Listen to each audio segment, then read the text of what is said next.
Discover the world के मुअज़्ज़िज़ दोस्तों, सदाम हुसैन मुस्लिम तारीख का एक ऐसा बहादुर और निडर शख्स था जिससे यहूदी खौफ खाते थे और सदाम का नाम सुनना भी पसंद नहीं करते थे। सदाम हुसैन अक्सर अपने दिए गए इंटरव्यूज में बताता रहता था कि मैं एटम बम अपने मुल्क के लोगों के लिए नहीं बना रहा, बल्कि ये मैं इसलिए बना रहा हूं ताकि मैं यहूदियों की नींदें उड़ा सकूं। एक दफा सदाम हुसैन से मुतल्लिक इसराइल के वज़ीर दिफा ने कहा था कि ये एक पागल शख्स है जिसे ना तो अपनी फिक्र है और ना ही लोगों की। सदाम हुसैन कुफार की आंख में आंख मिलाकर बात करने का आदी था और जब भी कोई यहूदी सदाम हुसैन को साजिश का हिस्सा बनाना चाहता तो उसे हमेशा ही मुंह की खानी पड़ती।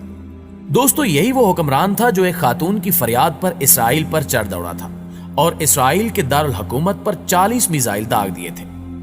हुआ कुछ यूं था कि एक दफा सदाम हुसैन की लाइव कॉन्फ्रेंस चल रही थी कि अचानक एक चीखती चिल्लाती हुई औरत इसके सामने आकर खड़ी हुई और सदाम हुसैन को सख्त अल्फाज में मुखातिब करते हुए कहा कि इसराइली फौजियों ने मेरी बेटी को रेप का निशाना बनाकर कत्ल कर दिया है और तुम्हें यहां कोई फिक्र नहीं है। तुम ऐशो आराम की जिंदगी बसर कर रहे हो और उधर हम पर मजालिम के पहाड़ तोड़े जा रहे हैं। उस औरत ने मजीद कहा कि रोजाना हमारे घरों से इसराइली फौजी हम सब की आंखों के सामने हमारी बहनों और बेटियों को अगवा करके ले जाते हैं, जिनको बाद में कत्ल करके फेंक दिया जाता है और हमारे छोटे छोटे बच्चों को सड़कों पर घसीट घसीट कर मार दिया जाता है। क्या तुम्हें इन औरतों, बूढ़ों और बच्चों की चीखें सुनाई नहीं देती जो रोजाना इसराइली फौजियों की गोलियों का निशाना बनते हैं? क्या तुमसे उन औरतों, बच्चों और बूढ़ों की चीखों का हिसाब नहीं लिया जाएगा? उस औरत की ये बातें सुनकर सदाम हुसैन रोने लगा और कहा कि अब इसराइल का कोई भी शख्स सुबह का सूरज नहीं देख पाएगा और जिस तरह यहूदियों ने हमारी माओ बहनों को रुलाया है, मैं इसी तरह इनकी चीखें निकलवाऊंगा और इनको तहस नहस करके रख दूंगा। लिहाजा इसके फौरन बाद सदाम हुसैन वहां से उठा और फौजी क़यादत की एक मीटिंग बुलाई जिसमें उसने इसराइल पर हमला करने का हुक्म जारी कर दिया और फिर उसके हुक्म के मुताबिक इसराइल के दारुल हुकूमत पर 40 मिसाइल दागे गए जिनसे इसराइल के होश उड़ गए। सदाम इतना ताकतवर और अपनी मर्जी पर चलने वाला शख्स था कि कोई भी मुल्क ये पूछने की जुर्रत भी न कर सका कि इसने ये मिसाइल क्यों मारे हैं। इन 40 मिसाइलों ने इसराइल के दारुल हुकूमत तिल अबीब को मिट्टी में मिला दिया, जबकि बड़ी बड़ी बिल्डिंग्स तबाह बर्बाद हो गई और हजारों यहूदी जहन्नुम वासिल हो गए। सदाम हुसैन ने ये 40 मिसाइल एक एक करके दागे थे। मतलब जब यहूदी इमदादी टीमें अपने मरने वाले यहूदियों को उठा रही होती थी तो ऊपर से एक और मिसाइल गिर पड़ता था जो उनको भी मौत के मुंह में भेज देता था। इसी तरह यह दिन यहूदियों की जिंदगी का आखिरी दिन लग रहा था। लिहाजा तमाम यहूदी चूहों की तरह अपने अपने घरों में छुप गए और मरने वाले यहूदियों की लाशें वैसे ही सड़कों पर पड़ी रहीं जो कुत्तों की गिज़ा बनी। सदाम हुसैन के हमलों से लगता था कि आज कोई एक भी यहूदी बच नहीं पाएगा, लेकिन अल्लाह को कुछ और ही मंजूर था और आखिरकार कुछ यहूदी इन हमलों से बच निकलने में कामयाब हो गए। मगर आज भी यहूदी सदाम हुसैन को हिटलर सानी का नाम देते हैं और सदाम का नाम सुनते ही थर थर कांपने लगते हैं। नाज़रीन ग्रामी, चूंकि अब यहूदी और दीगर कुफार जान चुके थे कि अब हमने इराक को ज़ाहिरी तौर पर छेड़ने की कोशिश की तो ये हमारी नस्लें तबाह बर्बाद कर देंगे, लिहाजा ये अंदर ही अंदर इराक और सदाम हुसैन के खिलाफ मुख्तलिफ साजिशों में मसरूफ हो गए और अमरीका और इसके इत्तेहादियों ने अपने तहफ़्फ़ुज़ के लिए इराक पर हमले का इरादा बना लिया। इस मंसूबे को बैनुल अक़वामी सतह पर दुरुस्त साबित करने के लिए एक बड़ा खेल खेला गया और अमरीका, बरतानिया और इनके इत्तेहादियों ने सदर सदाम हुसैन और इराकी हुकूमतों पर बच्चों के अस्पताल पर हमला करने का इल्जाम आयद कर दिया, जिसको साबित करने के लिए आलमी मीडिया के बड़े बड़े इदारों को अरबों डॉलर्स खिलाए गए और दिन रात प्रोपेगेंडे की वीडियोस चलवाई गईं। और फिर जब बैनुल अक़वामी सतह पर अमरीका ये बयानियां फैलाने में कामयाब हो गया कि इराकी हुकूमत जंगी जराइम में मुलव्विस है, तो इस बात को और बच्चों के अस्पताल पर हमले के जवाज बनाकर उसने ऑपरेशन डेजर्ट स्टॉर्म के नाम से इराक पर जंग मुसल्लत कर दी और हमला करने के बाद अपने इस इक़दाम को दुरुस्त साबित करने के लिए अमरीका और इसके इत्तेहादी मुसलसल ये बात दोहराते रहे कि इराक के पास वसी पैमाने पर तबाही फैलाने वाले हथियार हैं और ये दुनिया की सालमियत के लिए बहुत बड़ा खतरा है। इसके अलावा इराक पर जौहरी हथियार बनाने और हासिल करने का इल्जाम भी लगाया गया।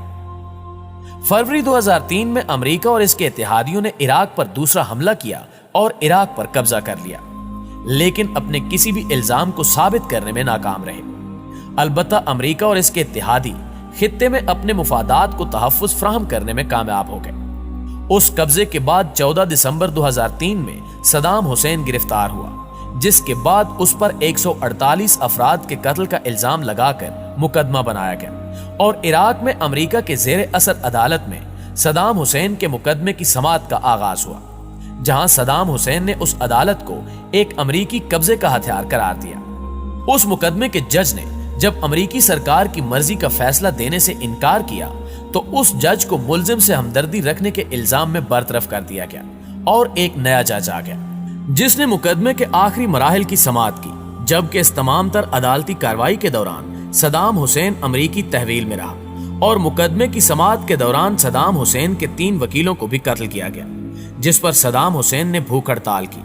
लेकिन इसके बावजूद सदाम हुसैन को आजाद ट्रायल का हक नहीं दिया गया और अदालत ने अमेरिका की ईमा पर सदाम हुसैन को फांसी की सजा सुना दी। सदाम हुसैन को सुनाई जाने वाली फांसी की यह सजा बैनुल अक़वामी सतह पर तनकीद का निशाना बनी, लेकिन अमेरिका बहादुर के सामने किसकी चलती है, क्योंकि जिसकी लाठी उसकी भैंस। दोस्तों, अमेरिकी कैद के दौरान सदाम हुसैन ने अपने दिन कैसे गुजारे, इस हवाले से इसकी निगरानी पर तैनात एक अमेरिकी फौजी का कहना था कि सदाम हुसैन बहुत कम ही कोई शिकायत करता था। कमरे के बाहर एक क्यारी थी जिसे वो बाकायदगी से पानी देता था। इंतहाई बेखौफ आदमी था और मौत को तो वो जैसे कोई खौफ ज़दा करने वाली चीज ही नहीं समझता था और ना वो किसी पछतावे का शिकार मालूम होता था। सदाम हुसैन ने जिंदगी में जो भी किया वो सिर्फ और सिर्फ अपनी आवाम के मुफाद की नीयत से किया। दोस्तों, उस नाम निहाद अदालत की जानिब से सुनाई जाने वाली सजा पर अमल दरामद के लिए भी कवानीन की खिलाफ वर्जी की गई और सोए हुए सदाम हुसैन को जगाकर बताया गया कि अगले चंद घंटों में इसकी सजा पर अमल दरामद किया जाएगा। ये खबर सुनकर भी सदाम मुतमैन रहा और आखिरी सफर की तैयारी शुरू कर दी। नहाने के बाद अल्लाह के हजूर सजदा रेज़ हुआ और शुक्राने के नफल पड़े, फिर नाश्ता किया और फिर अपने करीबी अफराद के नाम खतूत लिखे और अपने सारे काम निपटाने के बाद सदाम हुसैन खुद चलकर मुस्कुराते हुए फांसी घाट तक पहुंचा।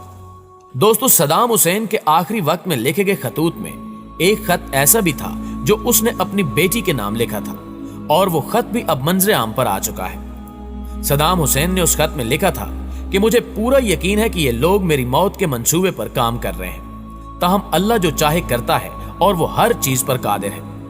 मेरे पास इनका एक जर्नैल आया जिसके साथ उसका तर्जुमान भी था। उसने मुझे एक कागज थमाया और कहा कि मैं इस पर इराकी कौम के नाम पैगाम लिखूं कि वो हथियार फेंक दें और मुसल्लह जदोजहद तर्क कर दें, लेकिन मैं ऐसा कभी नहीं करूंगा। प्यारे दोस्तों, अमेरिका की जानिब से किए जाने वाले इस कत्ल के ऐनी शाहिदीन का कहना है कि ऐसा मालूम हो रहा था कि जैसे सदाम हुसैन को मौत का खौफ छू कर भी नहीं गुजरा। 3 नकाबपोश जिलादों ने उसके गिर्द घेरा डाल लिया और तब सुबह 5:30 बजे का वक्त था। बगदाद शहर में आजान गूंज रही थी और अंदर तख्तेदार पर सदाम हुसैन अमेरिका के खिलाफ अजान हक और नारे तकबीर बुलंद कर रहा था। इतने में कोई तख्तादार का लीवर खींच देता है और फिर कज़ा की आंखों में आंखें डालने वाला सदाम हुसैन अपनी अगली मंजिल की जानिब चढ़ पड़ता है। दोस्तों, सदाम हुसैन तो अमेरिका के हाथों मारा गया, लेकिन इसके बाद इराकी अवाम की बदबख्ती का दौर शुरू हुआ और आज भी इराक पर किसी न किसी सूरत अमेरिका का कब्जा है और वो इराक की सरजमीन और लोगों को इस्तेमाल करके दूसरे इस्लामी ममालिक के खिलाफ कार्रवाइयां कर रहा है। यहां एक बात याद रखने वाली ये भी है कि कुफार किसी भी सूरत मुसलमानों के दोस्त नहीं हो सकते और ये कुरान पाक का सीधा साधा ऐलान है। जी तो मुअज़्ज़िज़ दोस्तों, ये थी हमारी आज की वीडियो।